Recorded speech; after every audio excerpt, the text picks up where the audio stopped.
Assalamualaikum warahmatullahi wabarakatuh. Dalam kisah Mahabharata, Hastobroto ini merupakan wejangan atau petuah dari Begawan Kesawasidi kepada Arjuna yang berisi tentang 8 perbuatan atau lebih dikenal dengan Hastobroto sebagai pegangan seorang pejabat kerajaan atau seorang pemimpin dalam memegang kepemimpinan. Nah, wejangan yang diterima Arjuna ini setelah menerima wahyu Sri Makutharama atau wahyu kepemimpinan, dengan menganalogikan seseorang yang telah menerima SK atau wahyu pemimpin atau wahyu sebagai pejabat, maka menurut ajaran Hastobroto ini dapat menjadikan bahan referensi dalam memegang tampuk kepemimpinan. Nah, ajaran ini mengandung makna apabila seseorang menjadi pemimpin harus tanggap, harus tangguh, tanggung jawab, dan dapat mengendalikan diri dalam menghadapi sesuatu permasalahan. Nah, oleh karena itu, sebagai pemimpin dapat bercermin kepada sifat-sifat alam sebagai berikut.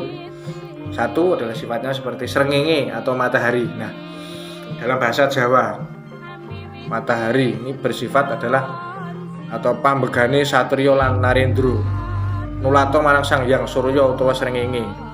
Ora ngemungake gawe pepadange atine kawula dasih, nanging kudu ana dasar-dasar wani anguripi, tetulung marang kang kajengkrangan, ambebantu marang kang karepotan, ngayomi marang kang karibetan, nuduhake dalan-dalan kang anjog marang kautaman lan ora singlar saka adeg-adeging kasucen. Kuwi sifate srengenge utawa matahari. Nah, dalam bahasa Indonesia ya, ini saya sampaikan, sifat dan watak seseorang pemimpin harus berkaca kepada matahari yang tidak saja membuat terang dan penyejuk hati rakyat, akan tetapi yang dilakukan harus ada landasan keberanian, memberikan kehidupan, menolong kepada orang yang hidupnya serba kekurangan, membantu kepada orang yang menghadapi kesulitan, melindungi orang yang sedang dilanda masalah, dan memberikan petunjuk kepada jalan kebaikan tanpa mengabaikan dasar-dasar kebenaran. Yang berikutnya, yang kedua adalah rembulan atau bulan. Rembulan iku pepadange jroning ratri, jroning wengi, padang jinglang maweh bawa adem lan jinem, nanging uga dadi cecoloking laku, dadi oboring lelaku. Mengkono mungguh salokane para satriya lan narendra nulata marang lekase Sang Hyang Candra. Aja mriksani para kawula dasih amung sarana swasana kang padhang, jroning peteng gagapana. Endi sing marake dadi pepeteng sirnakna, sarana sengseming rasa adhedhasar gelem kurban kang sepi ing pamrih. Yen tetela mangkono kang padha nampa parintahe nganggo gugu ora mandheg aneng jroning pepeteng, nanging tansah nerusing batin, apa kang cinandhak kacakup, apa kang tindake bisa rampung. Nah, dalam bahasa Indonesia, bulan merupakan penerang pada malam hari. Terang benderangnya memberikan suasana dingin dan tenang. Inilah sifat pemimpin yang baik, yang menjadi penerang dalam perjalanan dan menjadi obor dalam kehidupan di malam hari. Begitu seharusnya seorang pemimpin. Berkacalah pada sifat bulan, ya. Jangan hanya melihat kondisi rakyat di saat suasana sedang bahagia. Di saat rakyat dalam keadaan susah, dalam keadaan sedih, pemimpin harus segera mendalami penyebab masalahnya. Hilangkan masalah tersebut dengan rasa sukacita, dengan landasan berkorban tanpa pamrih. Sepi ing pamrih, rame ing gawe. Nah, kalau demikian adanya, niscaya rakyat yang menerima perintah segera melaksanakan secara sukarela, lahir dan batin. Nah, ini yang ketiga adalah sifatnya seperti bintang atau lintang. Lintang dadi kekembanging ngantariksa. Mangkono mungguh satriya lan Narendra iku tingkah lakune muna muni tindak tanduk solah bawa sesrawungan kudu anetepi dadi kekembanging para manungsa. Mungguh kembang mau bisa pinundi, bisa rinonce, bisa kinarya cecunduk, nanging uga bisa kinarya papasrean. Dene mungguh paedahe para satriya lan Narendra ucape gampang digugu, perintahe gampang dituhoni lan tumindak srawunge bakal kajeng keringan. Artinya bahwa bintang menjadi bunganya langit. Begitu pula seharusnya seorang pemimpin tingkah laku, cara bicara dalam pergaulannya harus bisa menjadi bunga atau buah bibir setiap manusia. Kekuatan bunga itu bisa dirangkai, bisa menjadikan penghias. Demikian pula sebagai pejabat, setiap ucapannya mudah diterima dan diikuti, perintahnya mudah dilaksanakan, dan yang pada akhirnya akan dihormati dalam pergaulan. Ini yang nomor 4 adalah awan atau mendung. Mendung iku duwe watak adil. Yen wis wancine tumeba ning mendung dadi udan ora mawas papan, nadyan to ngungkuli gunung, ngungkuli alas, ngungkuli kutha lan praja, udan mesti bakal tumiba. Mangkono dadi sanepane para kang asta ambek adil, para Narendra. Kang asta jejeging adil aja ndadak mawas sanak kadang pamong mitra. Nah, sapa wae kang wajib nampa adil kudu diadili kang murwat, adhedhasar hukum sarta nganggo landhesing pidoning nagri iki. Artinya bahwa awan memiliki sifat adil. Kalau sudah saatnya menjadi hujan, tidak pernah awan melihat tempat, baik itu di hutan, di kota, lautan, di mana saja tetap terjadi hujan. Nah, begitulah seharusnya seorang pejabat atau seorang pemimpin harus berwatak adil. Pada saat menerapkan keadilan, tidak melihat hubungan sanak saudara, siapa yang harus diadili berdasarkan peraturan perundang-undangan yang berlaku. Yang kelima adalah bumi. Bumi kuwi ambege lumuh kapotangan. Nadyan ketiban wiji jagung, tukule ya jagung. Yen wiji pari, tukule uga pari. Lan bumi duwe watak kamot lan momot. Tegese kamot dinci apa wae ora ngomongake menungso, senadyan gunung ana dhuwuring bumi ora nate kepireng sasambat. Momot tegese bisa madai sak liring apa wae ingkang kumelip. Mangkono panjenenganing Narendra utawa satriya kudu kerep ngrungokake sesambating para kawula dasih. Aja mung sarana mandeg awit saka nampa pradul, nanging luwih cetha lan terwaca yen to para satriya lan Narendra kuwi nggone anggung midhangetake swaraning kawula dasih. Sarana namung kawula dasih dadi bisa cetha sarta gamblang.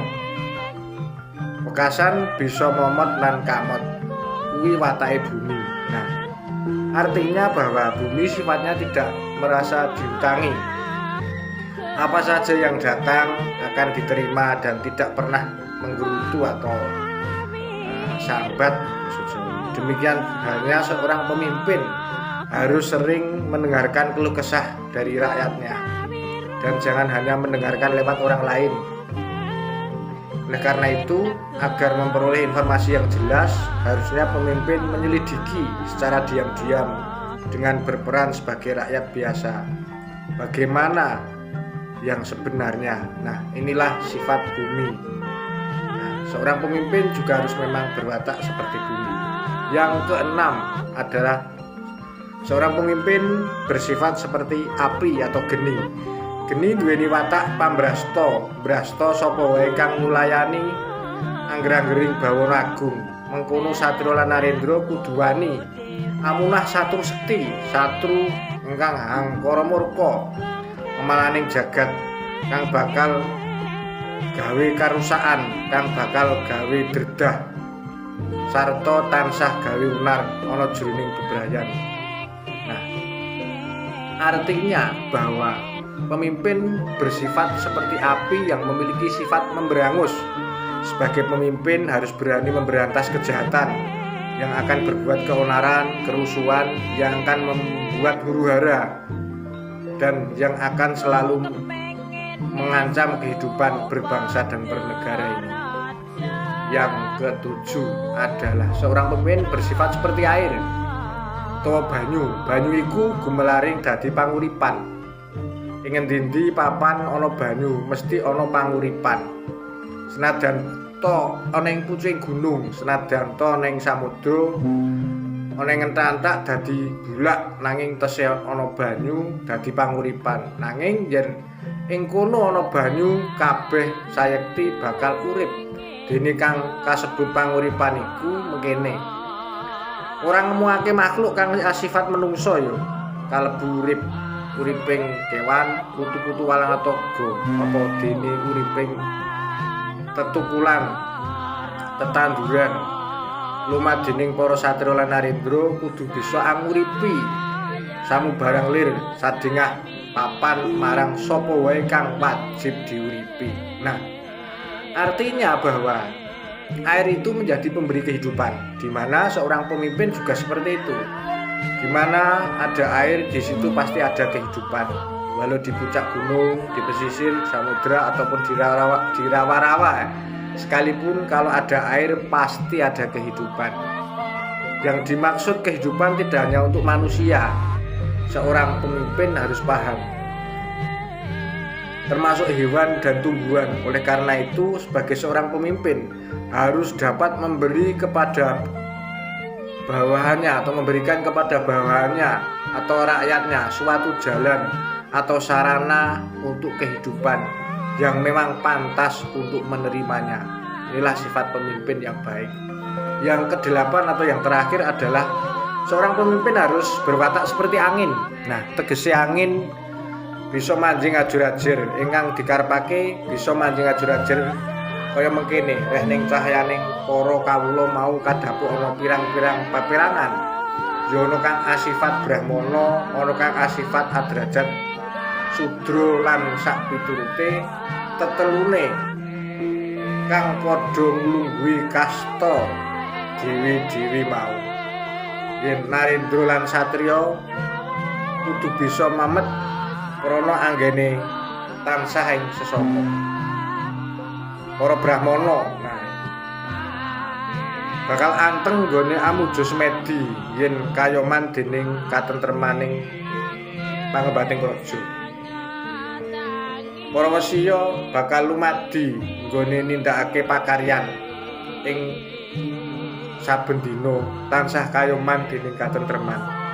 Mengkono uga para sudra bakal bisa bungah rasane yen kayoman dening katentreman para narendra. Nah, artinya bahwa sifat pemimpin seperti air ini bisa masuk kemana saja dan campur menjadi satu. Oleh karena itu adanya tingkatan kasta atau status kehidupan masyarakat.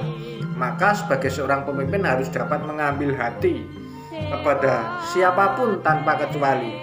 Mereka dalam menjalankan kegiatannya akan merasa terlindungi, terayomi, dan merasa tentram lahir dan batin. Nah, demikian saya sampaikan ini terkait Astobroto. Semoga para pemimpin kita dapat menjalankan amanah dalam ajaran Astobroto dengan didasari keimanan dan ketakwaan kepada Pencipta Allah Subhanahu wa Ta'ala. Terima kasih, semoga bermanfaat. Assalamualaikum warahmatullahi wabarakatuh.